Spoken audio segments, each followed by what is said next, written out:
لیکن ہم اس لیے قتل کرنا چاہتے ہیں کہ آپ نے یزید کی بیعت نہیں کی.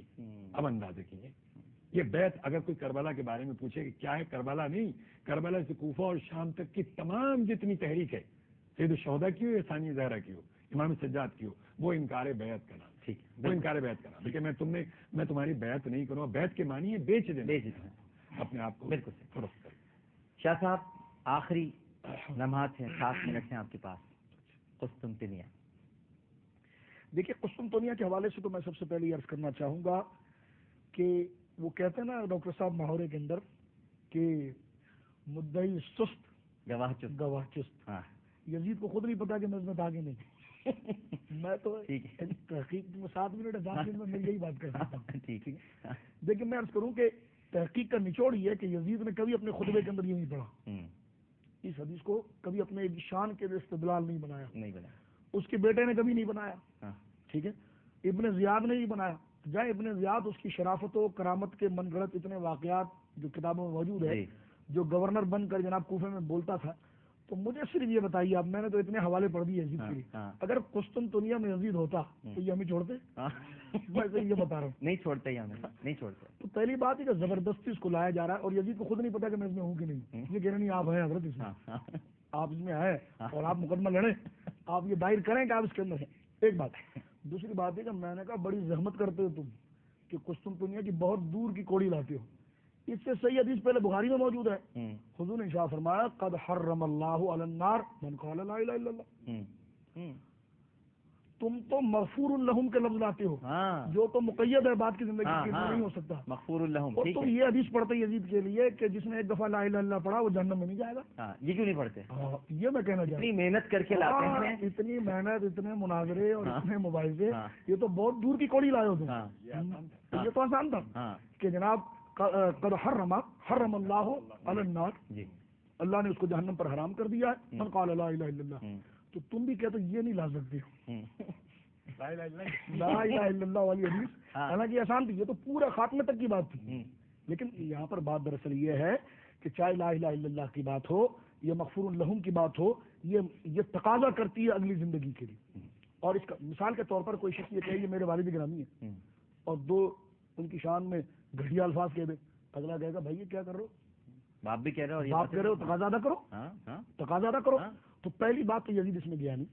سیدنا صدیق اکبر اور سیدنا فاروق اعظم کے دور کے اندر یہ ساری ہماری عمدۃ القاری، فتح الباری، ارشاد الساری اور وہ حضرات جو اس کو استدلال کرتے ہیں، میں کہتا ہوں آپ ہی حضرات کے بزرگوں نے جو شروحاتیں لکھی ہیں، یہ مٹھی بھر بھی نہیں ہے، خامخواہ شور مچاتا ہے.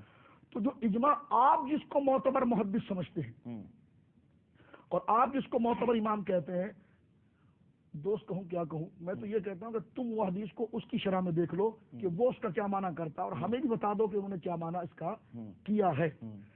تو لہذا اس روایت کے اندر یزید داخل نہیں ہے، نہ کسی نے لیا ہے، نہ یزید نے اس کو پسند کیا. ایک بات. اور آخری بات میں یہاں سے اس حوالے سے یہ عرض کرنا چاہتا ہوں کہ حضرت امام حسین رضی اللہ تعالیٰ عنہ وارضاہ عنہ، آپ بھی ماشاءاللہ کئی کتابوں کے مصنف ہیں اور کتاب لکھنے کا طریقہ یہ ہوتا ہے کہ پہلے مقدمہ ہوتا ہے، پھر تفصیل ہوتی ہے، پھر خاتمہ ہوتا ہے. وہ مقدمہ جو ہوتا ہے وہ ہوتا تو چند لائنوں کا ہے لیکن وہ 1000 صفوں کا اجمال ہوتا ہے. ٹھیک ہے نا. اور پھر اس کا آپ اختتام کرتے ہیں. یہی بندے کی زندگی اور زیست میں ہوتا ہے. حسین کا مقدمہ زندگی رسول اللہ نے اپنے سینے پر بٹھا کر لکھ دیا، گردن پر سوار کرا کر لکھ دیا، نجبا رقیبوں میں بٹھا کر لکھ دیا، جنت کی بشارت دلوا کر لکھ لیا. میں آپ سے عرض کروں، حدیث میں آتا ہے کہ سرکار کے پاس جب دونوں آئے تو سرکار نے امام حسن کے دونوں ہاتھوں کو یوں پکڑا اور امام حسن کے دونوں ہاتھوں کو یوں پکڑا، ان سے کہا میرے پاؤں پہ چڑھو. وہ یہاں سے چڑھ گئے، ان سے کہا تم چڑھ گئے، فرما حضوقو اوپر چڑھو.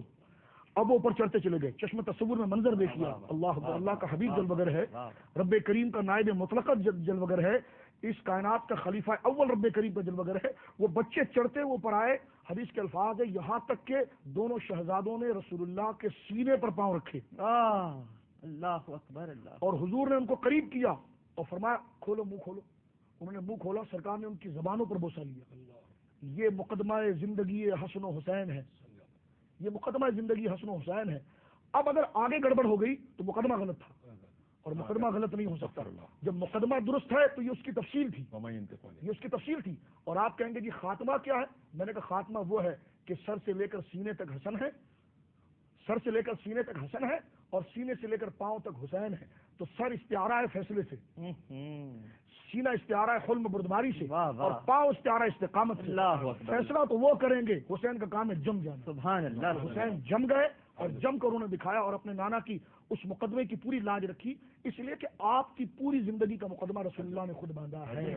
اس لیے حضرت شاہ عبدالعزیز محدث دہلوی رحمۃ اللہ علیہ نے یوم عاشور کے بارے میں لکھا، امام اہل سنت ہیں، سند حدیث میں ہم تمام کے استاد ہیں. آپ فرماتے ہیں، کسی نے پوچھا حضرت صاحب سے تقریر فرماتے ہیں یا کوئی محفل بھی کرتے ہیں؟ محفل بھی کرتے ہیں.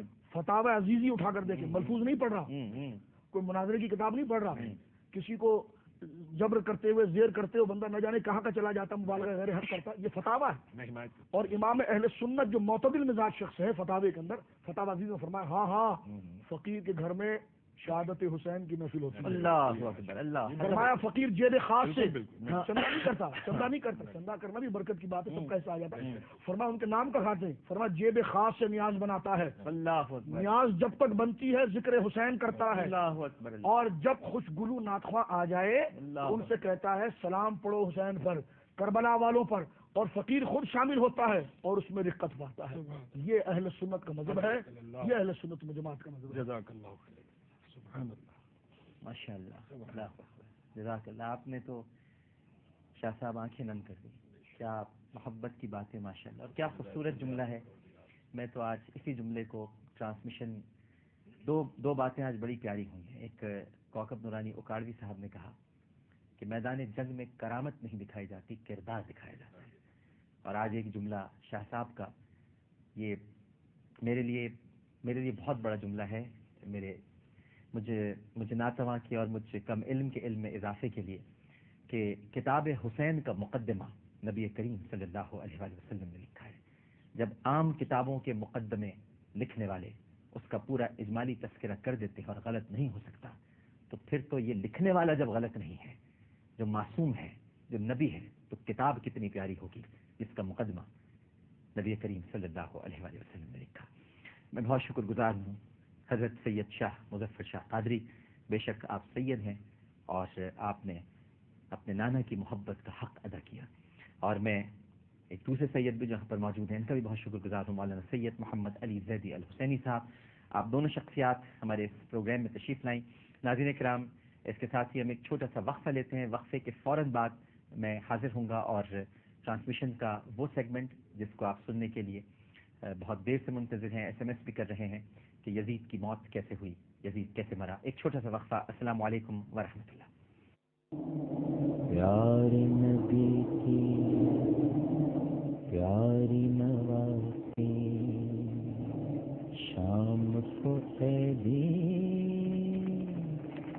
بن کے چلی ہے.